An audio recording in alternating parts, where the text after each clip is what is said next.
पहुंचाई जाए, क्योंकि इस जानकारी से अपने अपने परिवार की सुख शांति समृद्धि का संबंध है। इस समय पितृपक्ष चल रहे हैं और श्री प्रेतला सरकार श्री मंचापुर वाले दरबार में श्याम प्रकट होकर विराजमान है। श्री प्रेतला सरकार हमारे पूर्वजों के उद्धारक हैं और श्री बालाजी महाराज ने ये व्यवस्था प्रदान की है कि पितृपक्ष में श्री प्रेतला सरकार को उनका प्रिय चावल का भोग लगाने से अपने पूर्वजों को शांति मिलती है, शक्ति मिलती है और उनके कल्याण का मार्ग प्रशस्त होता है। अब बहुत से लोगों के मन में ये बात आ रही होगी कि भाई ये बात बार बार बताई जा रही है और हम कैसे मानेंगे, इससे हमें फ़ायदा मिलेगा, भोग लगाने से फ़ायदा मिलेगा। तो ये सारी व्यवस्थाएं श्री बालाजी ने प्रदान की है, ये व्यवस्था प्रदान की है। अब दरखास्त लगाने की व्यवस्था, जल भभूति लेने की व्यवस्था, अर्जी लगाने की व्यवस्था, ये सारी व्यवस्थाएं श्री बालाजी ने प्रदान की हैं और इन व्यवस्थाओं को अपनाने से सभी के दुख तकलीफ कष्ट दूर हो रहे हैं। और जब दुख तकलीफ कष्ट दूर हो रहे हैं तो सब भक्तगण बार बार मंदिर आ रहे हैं और दूसरों को भी जानकारी दे रहे हैं। एक की समस्या का निदान होता है 4 को बोलते हैं, 4 की समस्या का निदान होता है 14 को बोलते हैं।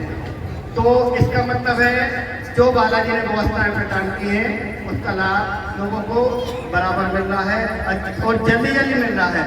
तो ऐसी ही व्यवस्था भोग लगाने की जो प्रेतला सरकार को चावल को भोग लगाने की व्यवस्था दी है, ये व्यवस्था भी श्री बालाजी महाराज ने दी है। तो अब आप स्वयं इस बात का निर्णय कर लें कि जब बालाजी महाराज ने दरखास्त अर्जी लगाने की व्यवस्था दी, जब भभूति लेने की व्यवस्था दी और उससे अपनी समस्याओं का निदान हो रहा है, तो निश्चित है कि श्री प्रेतला सरकार को अपन चावल का भोग लगाएंगे, उससे अपने पूर्वजों को शांति मिलेगी, शक्ति मिलेगी, उनका कल्याण होगा। और अगर अपने पूर्वज प्रसन्न है, भूखे प्यासे नहीं है, सुख शांति से हैं, तो अपने घर में भी अपने परिवार में सुख शांति समृद्धि रहेगी और भक्ति रहेगी। तो इसके लिए अपने को अपने पूर्वजों की जिस दिन तिथि है उस दिन अपन श्री प्रेतला सरकार को चावल का विशेष भोग लगवा सकते हैं। अब जिनको भोग लगवाना है वो एक दिन पहले, जिस दिन तिथि है उसके एक दिन पहले मंदिर पर सूचित करें, उनका नाम लिख जाएगा और जिस दिन उनकी तिथि है पूर्वजों की उस दिन उनको चावल का भोग तैयार मिलेगा, उस दिन को उस दिन नहीं मिल पाएगा। अब जिनको भोग लगाना है वो मंदिर पर 1:30 बजे, जिस दिन तिथि है उस दिन 1:30 बजे उपवास रखकर फलाहार करके आ सकते हैं।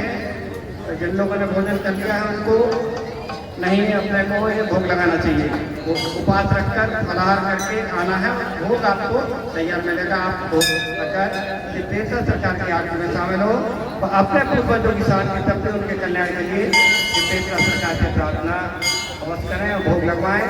अब जिस दिन तिथि है उस दिन लगवा सकते, अथवा पितृमोक्ष अमावस्या जो कि किस तारीख रविवार को है, पूर्वजों की विदाई का दिन है, उस दिन भी अपन भोग लगवा सकते हैं। अब कुछ लोग बोलते हैं भैया हमारे पिताजी की किस दिन है, हमें उनका भोग लगवाना है। तो इस विषय में हम ये कहना चाहेंगे भैया पिताजी का तो भोग लगवाओ अच्छी बात है, मगर उनके पिताजी अगर हैं मान लो बेचौली में है तो अपने लिए सबकी प्रार्थना करना आवश्यक है, क्योंकि अपने पिताजी के साथ उनके पिताजी बैठे हैं, अपन अपने पिताजी से कह रहे पिताजी आप भोजन कर लो और उनके पिताजी भूखे बैठे, तो कैसे मान्य होगी ये बात। सबकी प्रार्थना करना है क्योंकि अपने सब पूर्वज हैं, जो भगवान ने माना है कि ये आपके परिवार के पूर्वज है वो हमें मानना पड़ेगा। हमारे हिसाब से नहीं है कि भाई तो फलाने के आए, हमें कक्का के आए, उनके आए, ऐसा नहीं।